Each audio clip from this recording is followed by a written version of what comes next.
opening statement from the governor's office. Pursuant to Governor Baker's March 12th, 2020 order suspending certain provisions of the open meeting law, GL Chapter 30A, Section 18, and the governor's March 15th, 2020 order imposing strict limitations on the number of people that may gather in one place, this meeting of the Sturbridge Police Chief Selection Committee will be conducted via remote participation to the greatest extent possible. Specific information and the general guidelines for remote participation can be found on the town's website at https://www.sturbridge.gov/town-administrator/how-access-virtual-meeting.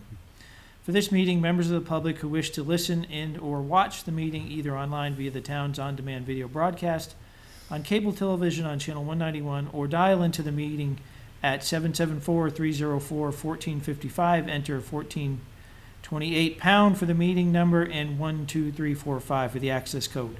This phone number is only active for the public during public meetings. No in-person attendance of members of the public will be permitted, but every effort will be made to ensure that the public can adequately access the proceedings in real time via technological means.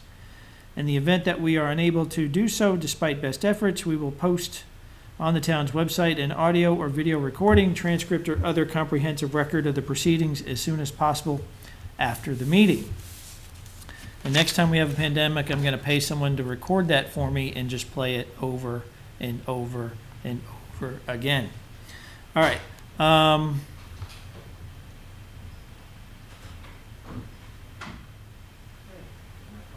Okay. So, in the interest of time, I would recommend we not waive the minutes, but postpone the minutes to another time and dive right into the interview of Chief Michael Blanchard. Is that okay with the committee members? Absolutely. Yeah. Okay. So I'll ask each committee member to go around the boxes and introduce themselves and kind of who they are, and we'll start with Ms. Leo, please. Yes, I'm Kristen Leo. I'm the school committee representative, and I serve on the Dan Council board. There you go. And Mr. Well, how are you? Hatchfeld?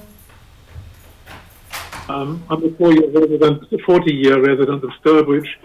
My kids went through the local public school system. By profession, I'm a laser physicist, and as such, really have no great experience of policing. However, my function, I believe, is to represent the community in general here in Sturbridge. I have significant interest in the community. I serve as one of the current Rotary Club presidents for Sturbridge, and I'm a past district governor, so that I have extensive experience of Rotary and how it works and how we can help the community. Wonderful. Mr. Hillman? Good afternoon, Chief Blanchard. I'm Reed Hillman. I'm a stable hand in Sturbridge. I live on Bushdale Road. And Chief Woodson, please. Hi, good afternoon, Chief. Shane Woodson, Southbridge Police Chief. Been here for about 25 years, and we work hand in hand with Sturbridge almost seems like on a daily basis now. Good luck. Thank you. So we have about 19 questions. We'll begin the process with asking you to make a short statement, and at the end we'll give you an opportunity to make a closing statement. We have approximately 2 hours for each candidate, and we'll get right into it if everybody's ready. Please give us a brief introductory statement and introduce yourself. Sure. Again, well, my name is Michael Blanchard. I'm a lifelong resident of Sturbridge. I've been the chief in Brookfield for 10 years now. It'll be 10 years coming up this Sunday. Prior to that, I had law enforcement experience in Sturbridge for about 8 years, where I started as a patrolman, was promoted to the rank of sergeant, first detective, then sergeant. Prior to that, I worked in Rutland Police Department for about a year, both as a part-time officer and a full-time officer. I have a master's degree in criminal justice from Curry College, a business management degree from Nichols College. And when I saw the job posting in Sturbridge for the chief of police job, I was very interested, as I have been a lifelong resident of the town of Sturbridge. I was raised in Sturbridge. I've raised my 2 children and still continue to raise my 2 children in the town of Sturbridge. One's a senior in high school, one's a senior in college. I truly care about the town of Sturbridge, as it's given me a good opportunity to grow up and grow into a professional law enforcement official. So I was very excited when I saw the position, and that's kind of my opening statement right there. If there's any committee members that have a follow-up, please raise your hand, and I'll look during the questions just to call on you if you have a follow-up to an answer or a comment. Question 1, why do you want the position of Chief of Police for the town of Sturbridge, and what have you done to prepare yourself? Well,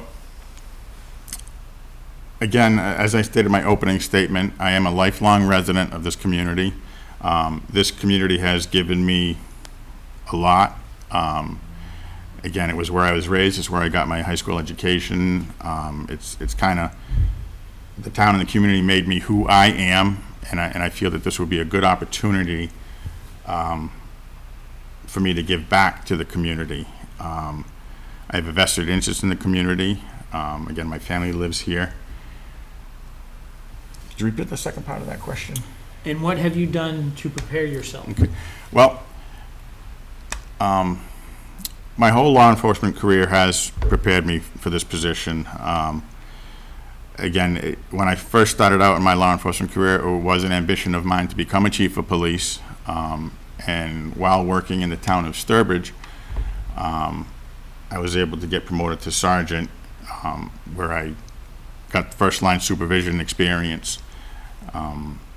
What made me choose to leave Sturbridge at the time was to gain more opportunity to prepare myself to become a chief of police. The opening, the Brookfield Police Chief position opened up in 2010. I had been here 8 years. I had first line supervisory experience, and there didn't seem to be, the next position would have been a lieutenant, and it was uncertain which way the lieutenant's position was going to go. So I felt I could gain more experience, chief of police experience, by going and applying to the chief of police position in Brookfield, which I did and was successful of obtaining that, where I've been the chief of police for 10 years. While serving as chief of police, I've attended many high-level management trainings for police and chiefs, such as budgeting, collective bargaining, discipline, community relations, internal affairs. As far as researching the town, I really haven't had to spend a lot of time researching the town, because again, I've been a 47-year resident of the town, so I'm very familiar with the town, its demographics, the industry, the tourism in town here, you know, the school system. Again, I went through the school system. My children have gone through the school system.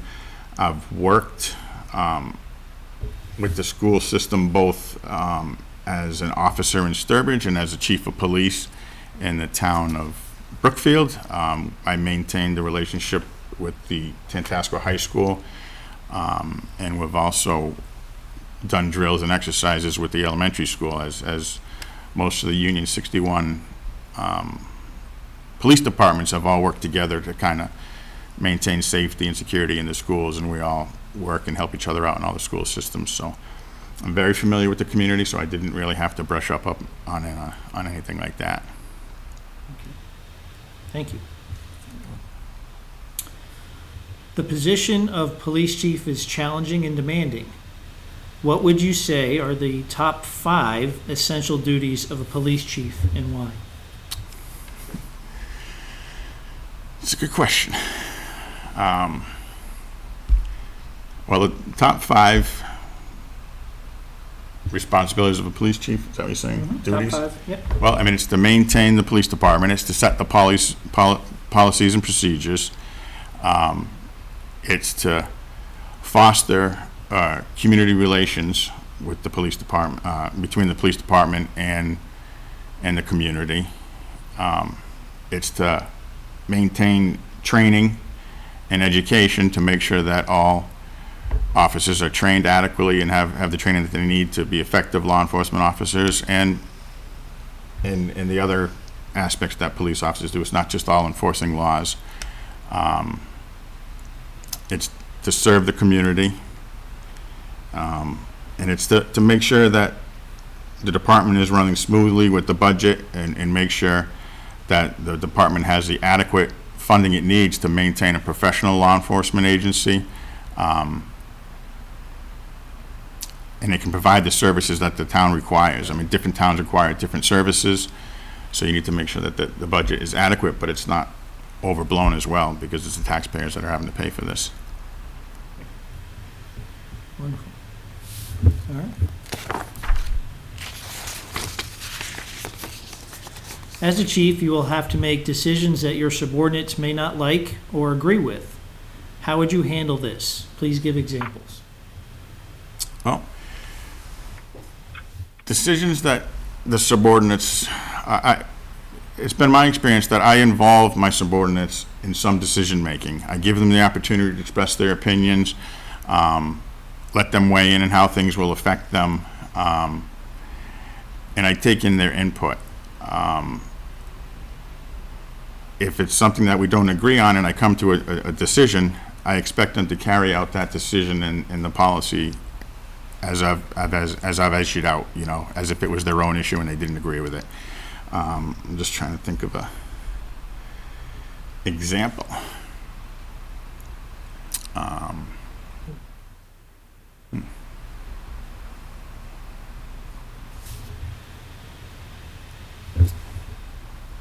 just drawing a blank on an example. Repeat the question Take your while I'm time. thinking of an Yes, example. of course. As a chief, you will have to make decisions that your subordinates may not like or agree with. Mhm.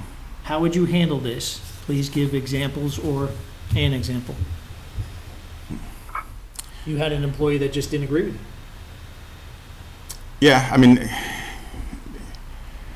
just trying to think of one specific instance that I could name an example. I mean, again, because you take the time to explain your position and listen to their position and come to a kind of agreement, you kind of eliminate most of those disagreements. I'm just trying to think.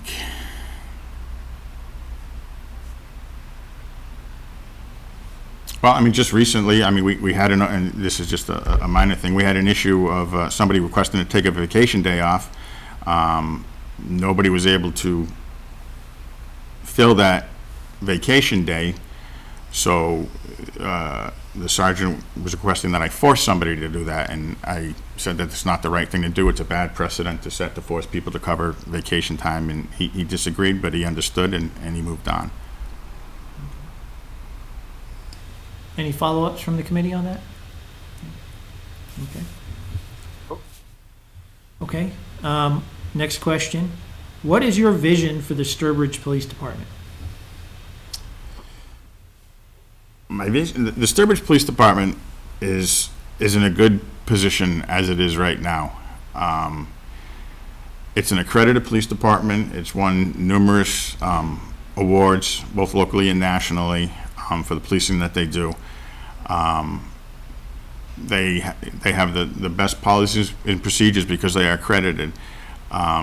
So I would maintain that. However, we're on uncertain times right now, and we're not sure what the direction of the police departments and police in general is going. So it's something that we need to listen to and see what comes out of it, and see what kind of policing that the community is looking for. You know, obviously, you know, there's the defund the police. There's towns that have talked about having civilians do motor vehicle stops. You know, I don't see it going that way. That wouldn't be my recommendation as a law enforcement official, but it's something that we have to respond to what the community is looking for in a police department, and we have to be aware of what the community is looking for, you know, from a police department. So as the community's vision changes of what they expect out of the police department, so does the police, the police department's responsibilities have to change, and I would have to make sure that the officers would get the adequate training in order to deal with that and move the department forward. But I mean, Sturbridge Police Department has always been in a good place. It's been a progressive police department. It's been in the forefront of law enforcement as far as progressiveness and the policies and procedures, and I would maintain that, and try and strengthen the community relations, even more. Any follow-ups? No? Okay. Wonderful. What part of the job don't you like, and why? That's a tough one, because there's not really one part of the job I don't like. I mean, ultimately, we see more people at their worst than anyone else, and sometimes that can get to you and can wear on you. And you just have to remember that you're only seeing them once or so where they've lost control of their lives, or they need things to get in order. And remember that that's not usually how it is. So it can get sometimes frustrating. But you understand that things are going to get better for them, and you help them with the opportunity to get things better and kind of get them on a straight path and correct themselves. And so that's why it's tolerable. But I mean, I overall enjoy law enforcement. It's different every day. You get the opportunity to help people.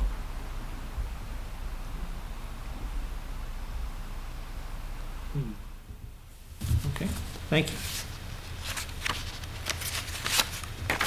Jeff, can I ask a follow-up question, Jeff? Sure. Can you hear me? Yeah. Yep. You mentioned, Michael, you mentioned seeing people at their worst. Mm-hmm. What sort of counseling options do you think your team may need, and how do you go about bringing those people in at various times? Are you talking about the officers that work for me? Yeah, we have, you have. If it's hard for you, it's got to be hard for them. Yep.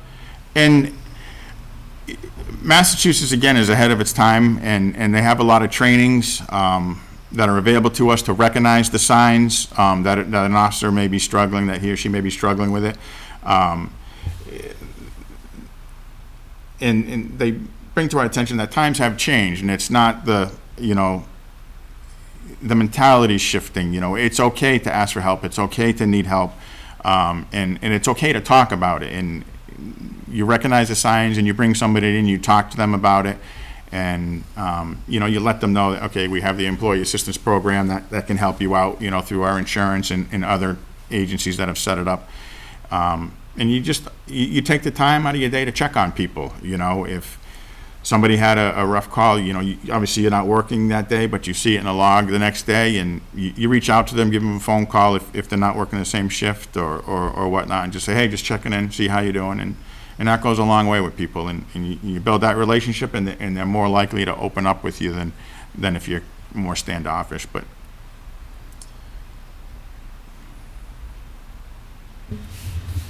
All set? Okay, thank you. Next question. Young children who are basically good kids can sometimes make bad decisions. Describe an instance where you had to deal with this type of situation and how you handled it. Jeez. I mean, that happens a lot. I mean, people make mistakes. But again, it's the whole culture of law enforcement that's changing now. Society doesn't want young children, growing up to be adults with criminal records because of some mistake that they had, whether it's alcohol, having a party at their house.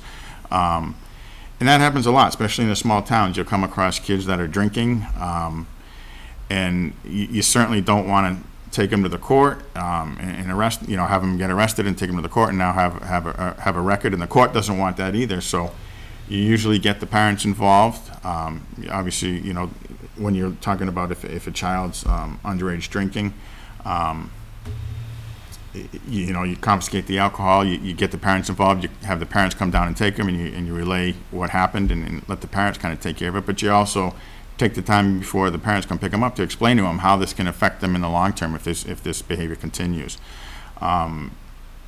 A lot of the other issues that you see with kids is the social media and children getting carried away what they say, post, or do on social media, and you certainly don't want that following around either. So you bring in the schools, the parents, and you explain what's going on and kind of get them on the right track. And you don't certainly want to start punishing people at the first offense. Or even sometimes a second offense. They need to start creating a pattern if they're not changing that behavior, and they need to escalate the punishment a little bit more and bring it to the courthouse. Is there a particular instance you're familiar with that you had to deal with a juvenile and work through an issue? We're always dealing with juveniles, whether they're not getting along with their parents, and they, to them, a simple little, you can't be on the cell phone tonight, and they escalate into a verbal argument, or they start getting a little angry and they hit things, punch the wall, and they end up calling the police. And we come down and we talk to them, calm them down, let them know that, look, you may not agree with your parents' rules, but they're here for, a reason. The rules are here for a reason. And, explain to them that they may not see it now, but they certainly will. Everybody's gone through it when they were younger, that, they don't always agree with their parents are laying down for rules, but they're there for a reason. And you just keep the peace, and you calm them down, and you make them understand, and you provide them resources, whether it's through the court, if a child actually does need assistance with his behavior, you refer them to the court, and it's not a criminal offense, but they have a CHARA, which is a child requiring assistance. We deal with children all the time. But again, you really try and help them out, because again, they're not fully taking responsibility for what can happen in the future.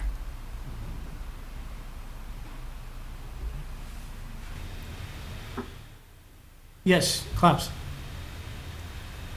I'd like to really ask a question about connections between, say, high school children, or for that matter, even younger children, and the police department. One of the things that the local services like the Lions Club and the Rotary Club and others, they try to do something good for the community, and a lot of people give time there. And one of the thoughts that comes to my mind is there already, or would there be value to having a program, for example, where the police would work together with non-profit organizations like Rotary, say, and with the school system, where maybe after school, once a month or something like that, there's a program put forward where kids really hear a little bit more authoritative what's right, what's wrong, how to defuse confrontational situations and that. Does anything like that already exist, or is that something that you'd be willing to work with us on to see whether we could create such a thing?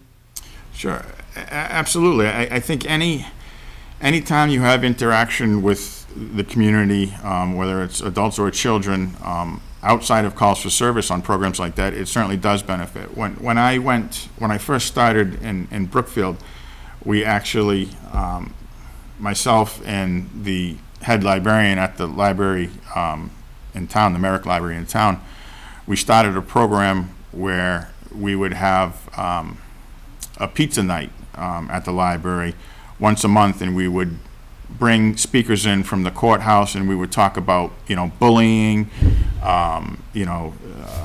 internet safety. So it's not a confrontational setting.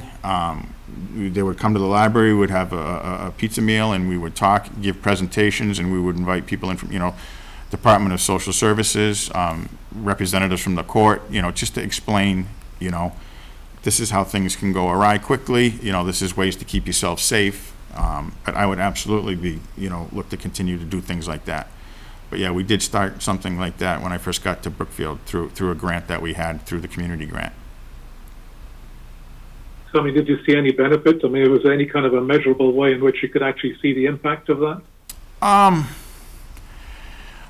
Other than not really dealing with the majority of the kids later on in the future, but again, we didn't really have a way to measure on whether or not it was effective.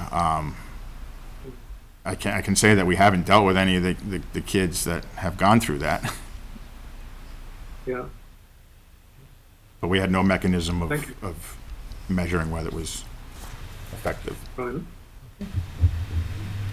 All set? Next question. What is the most serious mistake you have made in your career? What did you learn from it?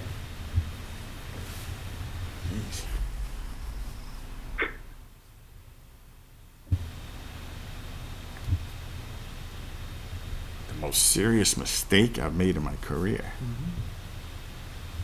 That you can publicly talk about. Right. There you go. Good point.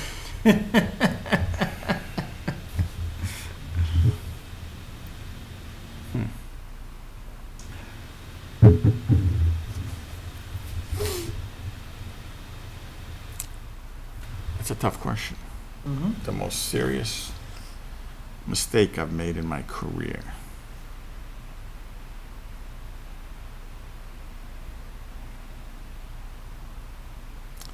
I mean, I don't know that I mean, everybody makes mistakes, you know. I just don't know that I've made a serious one. I've never violated anyone's rights of their civil rights. I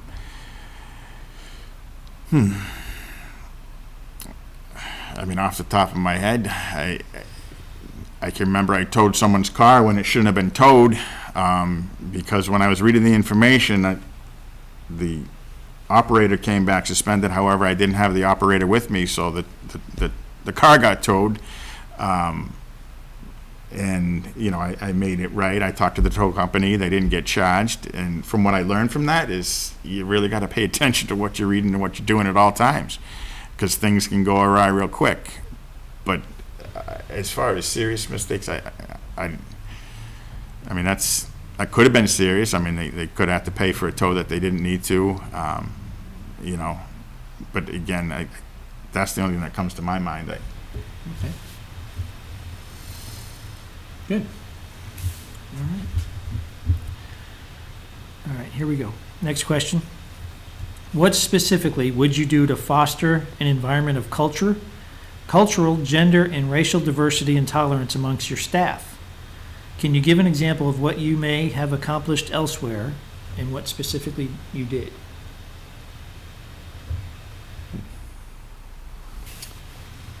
Well, it's always been my philosophy to treat people the way you want to be treated, and that's not just in police work. I mean, that's how I've grown up. That's how I was raised, and that's the atmosphere that I foster at my police department. You know, you treat people the way you want to be treated, regardless of you know, who the person is, where they're coming from, their demographics.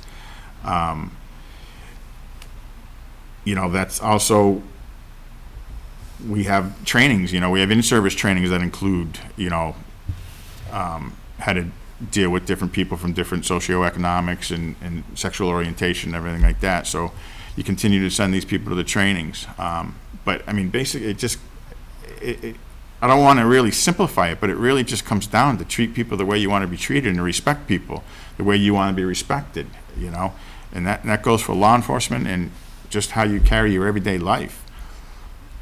I mean, I hope that kind of answers the question. It's your question to answer. Yeah. Well, yeah, that's true. Now, the new police bill that's being debated, Mm-hmm. does it have training or other elements to it that promote diversity or requires departments to promote diversity? I'm not familiar enough with the bill. So, off the top of my head, I am not sure if it includes word. I mean, the bill is like 192 pages long. But basic, you know, the issues, I don't want to say the issues, but the majority of the bill is having, you know, police accountability, and, you know, officers that are found to improperly use force, excessive force, or lie, they're not giving a second chance somewhere else, you know. So as far as diversity training, I know they want mental health training in it, but I don't, off the top of my head, I don't know that there's any diversity training in it. But again, Massachusetts has always been ahead of the curve on those kind of trainings, and we've had implicit bias training all the way back, starting probably 5 years ago. They started incorporating that in our training here in Massachusetts. So, you know, part of the I don't want to go too much about that bill, but I mean, a lot of it, they didn't get information from the chiefs when they were trying to form that bill. So they may have put some of that stuff in there, but we've already been doing those trainings, you know, for at least 5 years now. And further on that particular question, and this is a challenge that all local police departments have that I've been familiar with, is how do you recruit a diverse workforce?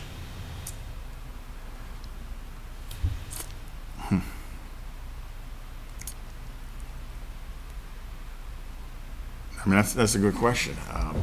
You know, in a small town like Brookfield, I don't really have the ability to do. I mean, I do and I don't.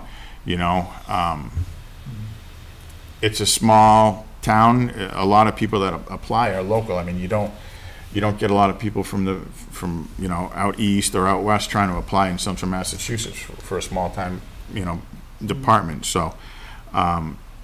But you have to make sure you get your advertisements out to everywhere. You know, put them on the websites, put them on Facebooks, put them in different colleges. We use a lot of the academies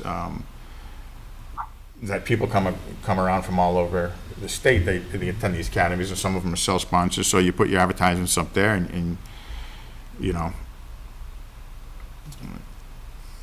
It's a challenge. it is. I mean. In Brookfield, we basically get who apply, and it's not a lot of people that are applying. I mean, especially these days, it seems like the recruitment is getting tougher and tougher because there's a lot less people interested in law enforcement. Okay. All set? Okay. Next question. What qualities do you look for when hiring a new officer? A new officer, I like somebody that's obviously honest, compassionate. They need to have the ability to work on their own and not need constant supervision. And I like to have them to have some life experience, you know, have gone through some things and understand, you know, not everything is black and white, you know, and sometimes you find that less in younger officers that are just coming out of the, you know, college and going right in the academy. They don't necessarily have life experience that, you know, look, at everybody makes mistakes, it's okay, and that's when you're dealing with these people. So I would say those top things: honesty, compassionate, reliable, life experience. Those are all good qualities. And as a follow-up, do you send people to the academy, or you try to recruit I have already certified officers? We have sent people to the academy, but because it's a small town with a small budget, we certainly don't have the ability to do that at will. It's usually if I've lost somebody and I'm in a pinch, and I'll promote a part-timer into a full-time position, but we don't have the funds to put somebody in the academy because we have such a small department. We only have 5 full-timers. You need them to be ready to work the road the day you hire them. So if I hire somebody, they're not be able to work the road for 6 months, so it doesn't help my staffing for 6 months. Mm-hmm. It's something that I can't hide, you know. Mm-hmm. Okay. Any follow-ups on that? Okay. All right, next question. How do you set expectations with your employees? Communicate regularly, weekly or biweekly meetings, written policies, or performance evaluations? How do you set expectations? How do you communicate expectations? Well, we have a small department, so everybody understands what I expect from them, and it's a small department like Brookfield, it's tough to get everyone together at the same time, so it's usually done via email, it's a phone call, but, you know, once they're hired, they're laid out the expectations, they're given the policies and procedures, and they know where I stand and they know what I expect from them, and then when they deviate that from, I make sure I address it, and I address it in a timely manner. I don't wait till we have, and we don't really have too many staff meetings because it's just myself and the sergeant. But I don't let things linger. You address it quickly. You let them know what, you know, how they deviated from your expectation, and you let them know, you know, what you expect. Sometimes I'll come in early to speak to the mid shift, or stay late and speak to the eve shift. But it's made clear what the expectations are when they're hired in the policies. Okay. Any follow-up? Yes, Chief Woodson. Yes, Chief. Just a question through you, Mr. Bridges. So, Chief, what's the Brookfield Police Department, forgive me, but it's you, a sergeant, and then how many other employees do you have? So it's myself, the chief, the sergeant, we have 3 patrolmen, and then we have about 10 part-timers right now. And the part-timers just work as a second cruiser on some nights, or when officers are on days off, they fill in shifts. So there's you, and then your second in command would be a sergeant, and then you have 3 full-time patrolmen? Correct. Okay, thank you. I just so I understand for later on in this interview. Thank you. Okay. Great question. Thank you.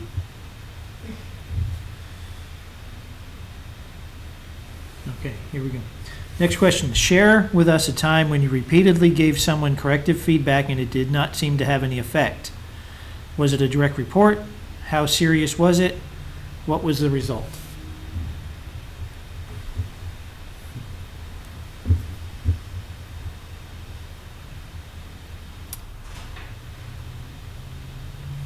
Could you repeat that again? Sure. Share with us a time when you repeatedly gave someone corrective feedback and it did not seem to have any effect.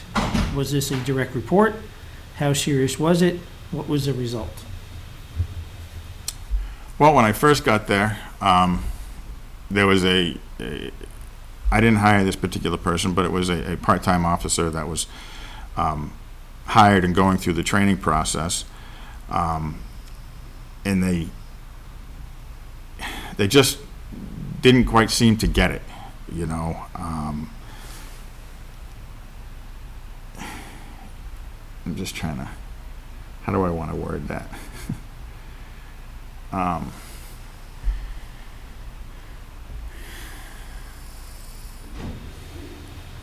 You know, they didn't quite understand what their responsibilities were as far as what was expected, you know, running radar certain areas, checking businesses certain areas, and you would show them, you know, the policy and what we expect, and the report writing was not good at all.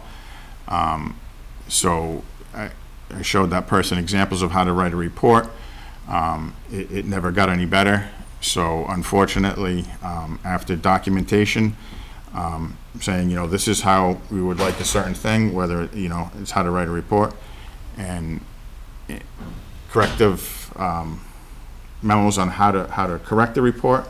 And after him not being able to do it, he was released from the department. You know, he was not released from field training.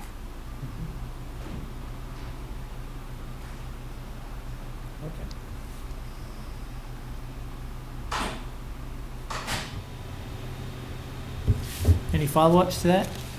No? Thank you. Next question. What types of crime prevention measures do you believe are most effective and why?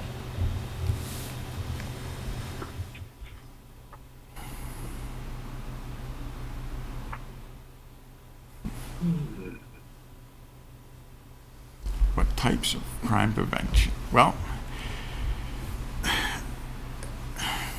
I mean, I don't want to put a blanket over it, but community policing is the most effective crime prevention.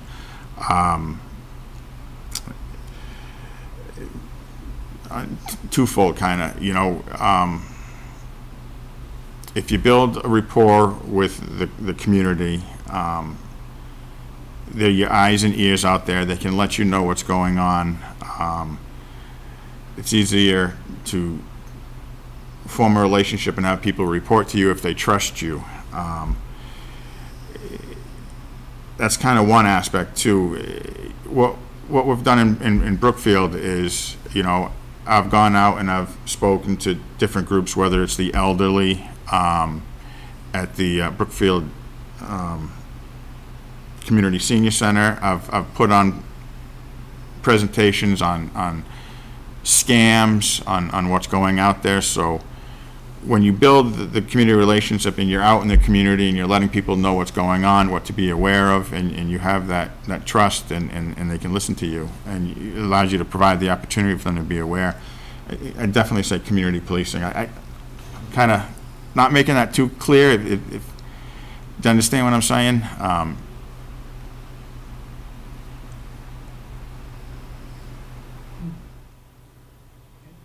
Well, as a follow-up to that, some community policing has come under fire recently because there's the image in the communities. There's too many officers out on the street, right? They want to see other services, other people responding to these things rather than police. Particularly you're seeing a real challenge to the school resource officer, right? Mm-hmm. What's your thoughts on all that? And that's all part of community policing. Mm-hmm. Again, we don't have a school resource officer per se in Brookfield. We just don't have the manpower to do that. But we are involved in the schools. We go into the schools and we do Halloween safety. I'm invited to the high school and I talk to a psychology class about diversity. My thought process on that, I think school resource officers are a good asset. I mean, it's a link between the department and the community to understand and form a relationship with the kids. Let them know that we're not there just to strictly enforce laws and punish. We're there to offer help and assistance and guidance, whether they're having issues at home, they're having issues in school, they're having issues with substance abuse. And when you're in the community like that and building these relationships, it's a lot easier to come forward and you to handle the problems rather than the only time you see them is when you're getting a call for service. So I disagree that, there's too many police out in the community and in the schools. I think it really fosters a relationship because, again, we're not out there just enforcing laws. We're out there assisting and listening to people and solving problems with them. And that's, you need them to be out in the communities rather than just responding for calls for services. It just doesn't work that way. You can't be reactive anymore. And that's the way police has been for a long time, reactive. You need to be proactive, and that's certainly a way to do it is with school resource officers and programs you have for the seniors and the other community members. Thank you. Yes, Klaus. I've got a naive question. The remaining for the moment with the community policing concept. I don't cross paths with the police very often, and as such, there's almost like a we and them attitude that can very easily develop. I'm not sure that that's the case in Sturbridge, but when you talk about community policing, the old-fashioned concept that you actually have a cop on the beat actually walking and mingling with the community, is there any opportunity at all, and budgets obviously determine this, is there any opportunity really to have more casual mixing between police officers and the community so that level of trust and actually even recognizing people when they're not in uniform, whether that's something that can be fostered. What I'm really thinking is that it's too easy to build a system where it's we and them, and it's so it can potentially become aggressive. I'm thinking really, what is it that really builds trust between the police and the community? And my argument is that it's actually getting together and doing stuff together.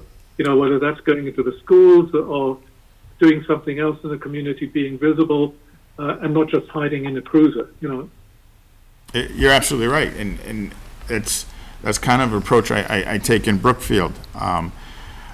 I come out every Halloween. I think that the 9 Halloweens that I've worked there, I've actually been a judge for the children's, it's actually not just children, it's all the age groups, costume contests. This past Saturday night, I came into, I went into the Common in Brookfield, and I was a judge for the pumpkin carving contest, and that's how, you relate to people. They see you outside of the uniform, they see you as a person, and, they build trust with you. So, that's something that we do in Brookfield all the time. When I say all the time, it's a limited basis because there's not a lot of opportunities, but when you have those opportunities, you need to take advantage of them. And that's certainly something we do, and I would continue to do here in Sturbridge. Thank you. Next question. Police departments and law enforcement agencies are finding it very difficult to attract qualified applicants for police officer positions. Discuss your philosophy and techniques relating to recruitment and retention of law enforcement personnel.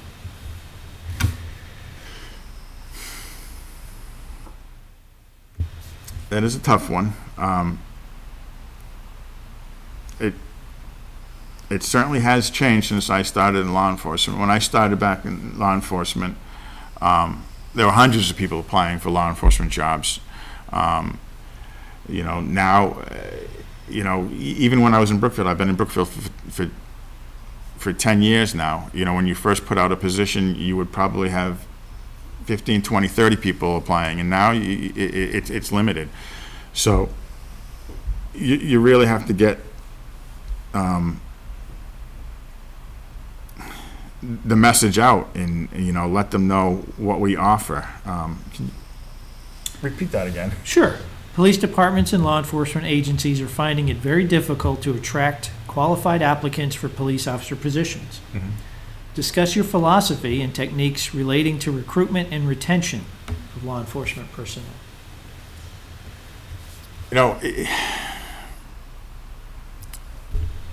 It's how do I want to answer this?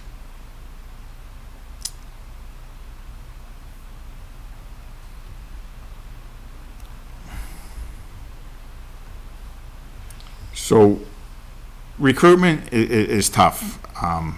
We're just not getting the same qualified or the number of people that we're getting. I honestly don't have an answer for that right now, but as far as retention,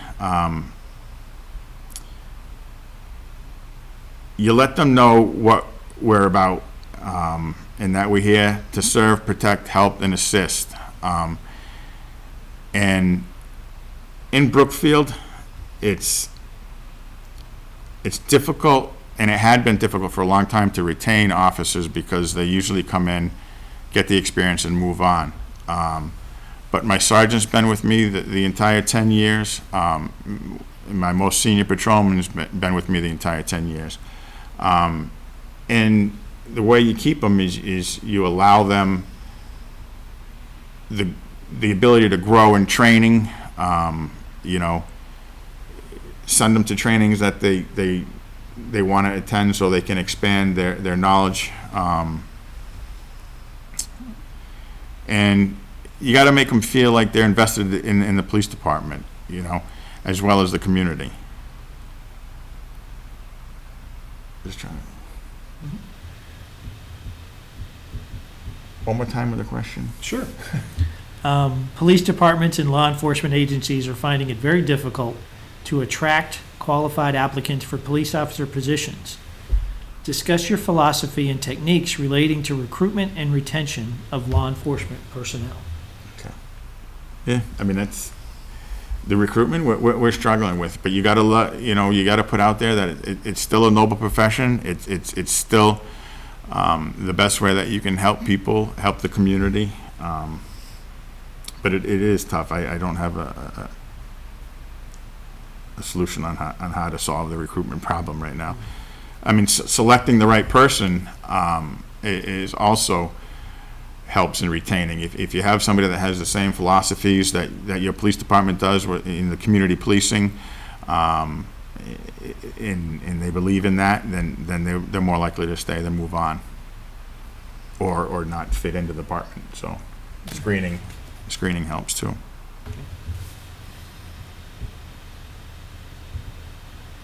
All right, moving on. Number 14. How do you deal with the press? Well, you got to be upfront and honest with them. You can't shut them out. You balance it with what information you can give out that won't compromise an investigation, or information that shouldn't be put out. But you involve them. They're there as a tool. They're a way to get your message out, whether you're reporting on a serious crime or a new initiative that you have. So you welcome the press. You're upfront and honest with them. I'm just trying to. Do you have a more specific question about the press, or? No, it just says, how do you deal with the press? Because sometimes the press, you're trying to educate the public. Mm-hmm. And some of the time the press is trying to get information from Right. you. Right. Right. And it's a two-way street. You need it both ways. You need to be able to give that information to the press and put them out. Put the information out that they're looking for, as long as it doesn't compromise any sort of investigation or anything like that. But yeah, you need a good working relationship with the press, and I think it's give and take on both sides. Chief has a. Yes, Chief Woodson. Again, Mr. Bridges, Chief, just an example. I mean, you've been there for 10 years, or an incident or a serious call where you had the media showing up on your doorstep at 6 in the morning and wanting a statement, because it happens to me, it seems like weekly. Just can you kind of go through how you dealt with that situation? So if and when it happens to you again, I just kind of want to get a feel, an example. Well, I mean, there hasn't been too many incidents in Brookfield that required a lot of press coverage. But again, as far as I'm showing up at 6 o'clock in the morning, that's where I would take control as a police chief and say, look, I will be giving a press this you put out a blanket, press release saying this is what happened. I will be making a formal press statement at such and such time at such and such place. You kind of control it through that.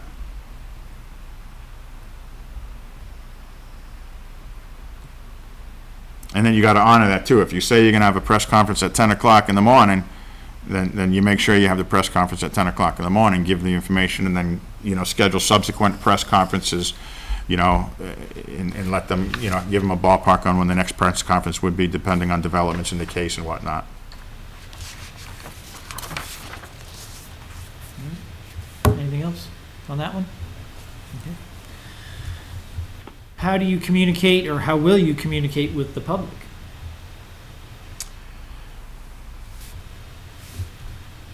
Well, there's lots of different ways. I mean, there's now the social media technology with Facebook, Twitter. We do have a Facebook page that we utilize in Brookfield. It's managed by the sergeant. We try and post pertinent information such as road closures and everything like that. Any goings on with the town. And I find that we get a lot of personal messages through people. Instead of calling the police department, they'll send a message via the Facebook with a question. So you need to take advantage of social media. It can be a catch-22 sometimes, because you get people posting different opinions on Facebook, but social media technology, getting out and doing programs, whether they're in the schools or the senior centers. I know Sturbridge continues to do the senior citizen luncheons and everything like that, so that's a way you get your message out to them. Just being out in the community, helps too.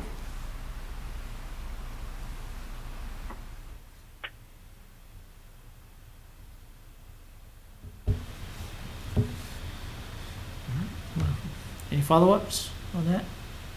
No? Okay. Next question. Have you ever dealt with a tragedy while on duty? Please describe how you maintained a professional attitude in the face of crisis. What would you do to support your department during such circumstances?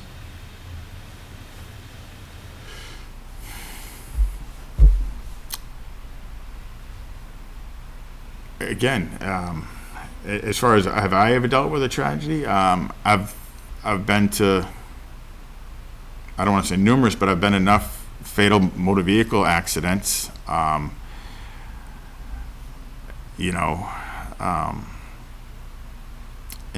what's the question again? Sure. Have you ever dealt with a tragedy while on duty? Please describe how you maintained a professional attitude in the face of crisis.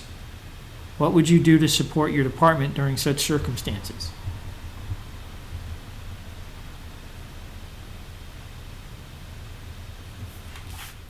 So, again, I mean, the only thing I can really relate is fatal motor vehicle accidents, and your training. Your training has a lot to do with that. You're trained on how to respond and what to do. What was the second part of that question? Sure. Please describe how you maintained a professional attitude in the face of crisis. Mm-hmm.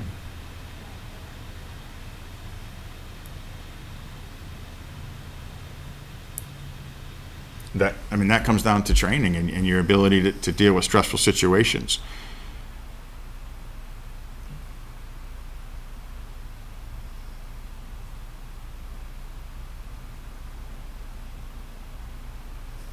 Any follow-ups?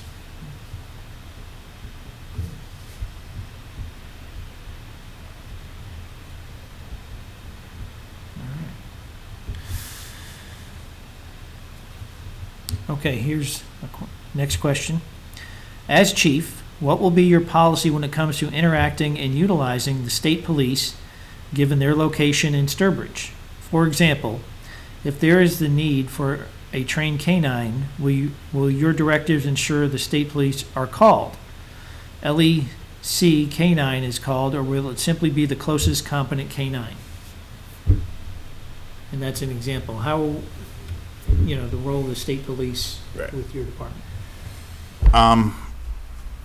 We also have a barracks in Brookfield. I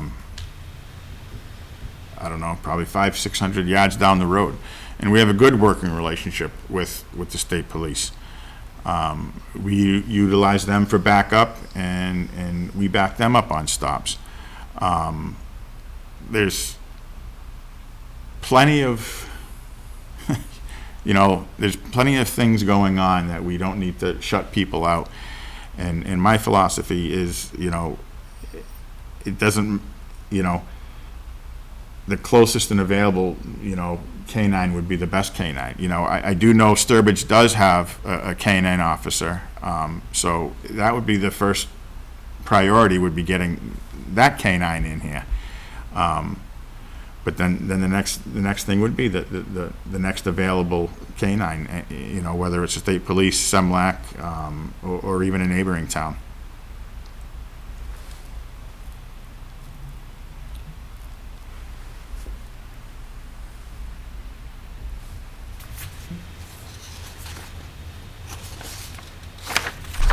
Any follow-ups on that?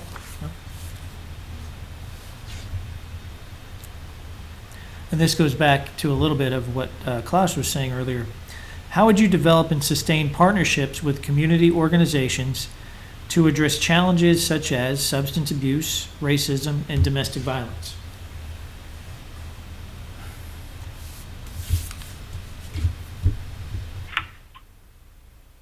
Just one more time with that. Sure. How would you develop and sustain partnerships with community organizations to address challenges such as substance abuse, racism, and domestic violence?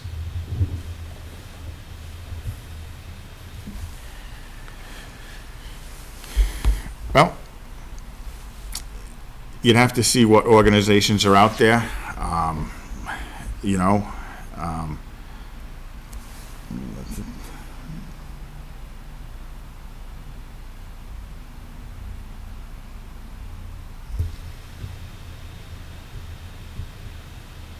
Could you repeat that one more time? Of course.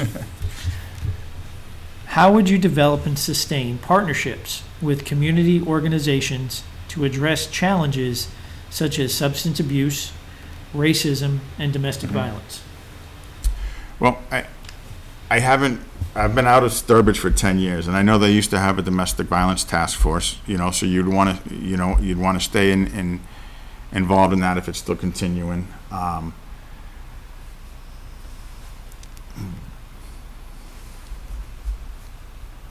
Just trying to think here.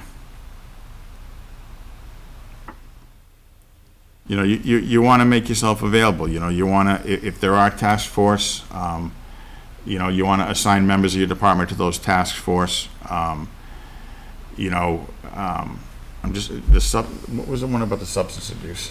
Well, in general, how are you going to work with community partnerships in these organizations in the community that help people work through their personal challenges, such as substance abuse, racism, and domestic violence? Well, right now, what role does the department play in all that, and how do you maintain those roles and relationships? well, right now, you know, the district attorney has a substance abuse outreach program where when officers go to an overdose, a drug overdose, they make a follow-up visit. You know, it's not just you go, you give them the Narcan, you move on to the next call. You go out with a social worker and a mental health clinician a day or two later, and you offer them services. You pay a visit to the house and say, these are the services that we have, you know, that help you with your substance abuse.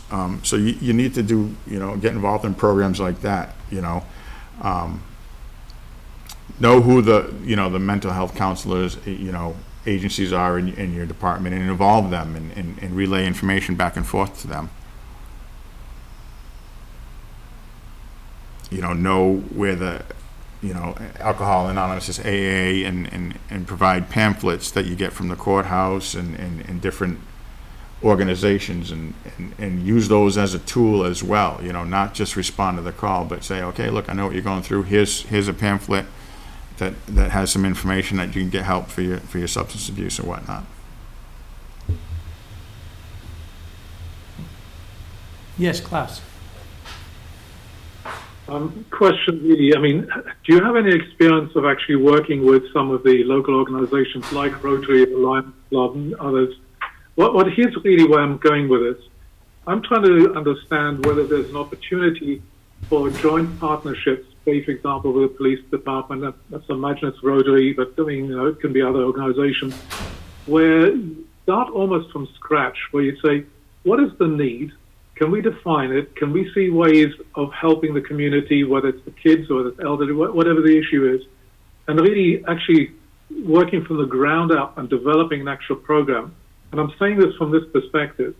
Rotary has a lot of different programs, but very often, you know, they're sort of potted. You know, you come along and say, well, this is what we do, da-da-da-da. And I'm thinking, what you really want to go and do is to go and find out what are the issues, who are the people who know what the issues are, who have some understanding of how that could be dealt with, who are going to be the volunteers that are going to actually be working on that to actually make a difference, and ultimately, how do you go and measure whether you actually made a difference or not?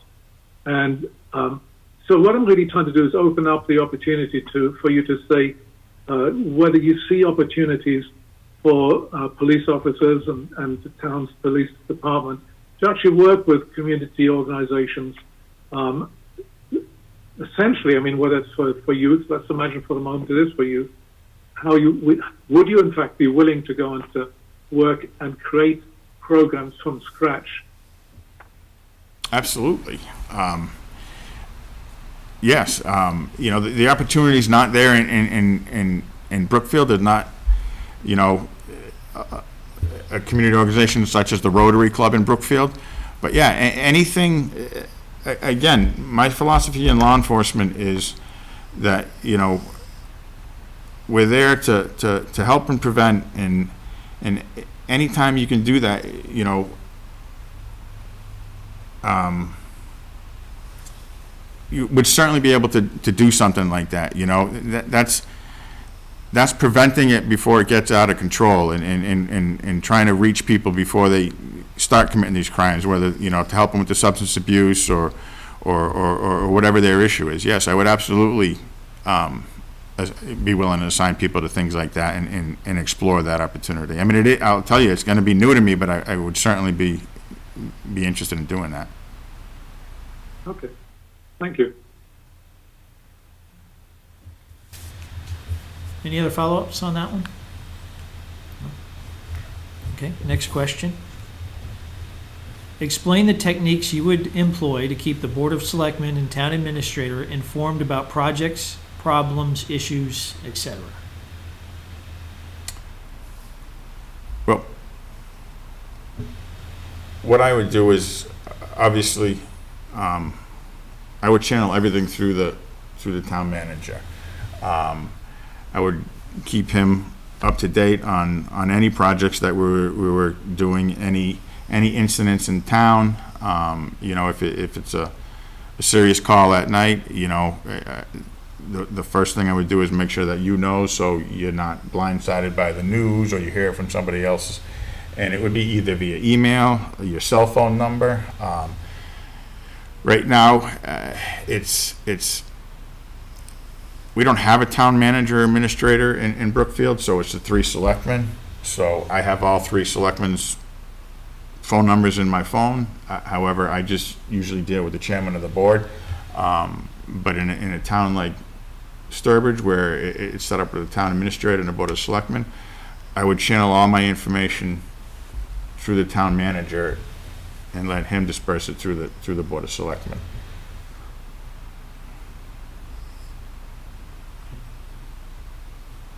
Any follow-ups on that?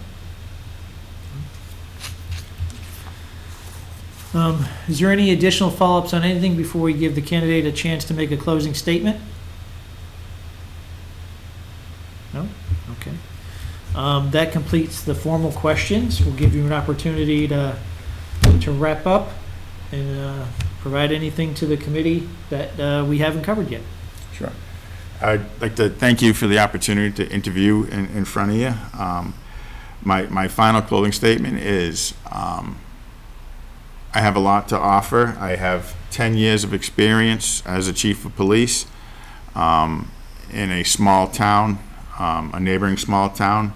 I have past experience working in the town of Brookfield. I think one thing that I wasn't able to get across in this interview is when I took the job in Brookfield, it didn't have the best reputation as a police department. It was underfunded, and I was able to come in there, professionalize the police department, build the police department's reputation. I've been able to get adequate funding so I can get more training for the police department. And I know nobody likes to see increases in budgets, but I've almost doubled the police department's budget in the 10 years I've been there, because it was something that was necessary to be done, to get training so the officers are better prepared, more equipment so they can do their job better. I was also able to have a station built. When I first got there, we were in a house, and I was able to articulate the need for a station to help us do our job professionally. And the town of Brookfield is, I guess I'd say, a fiscally responsible town. They're pretty tight with the money, and I was able to convince them for the need for the police station and get the police station built in a budget that was doable, you know, for the town. So I've been able to really enhance that police department since I've been there in the 10 years.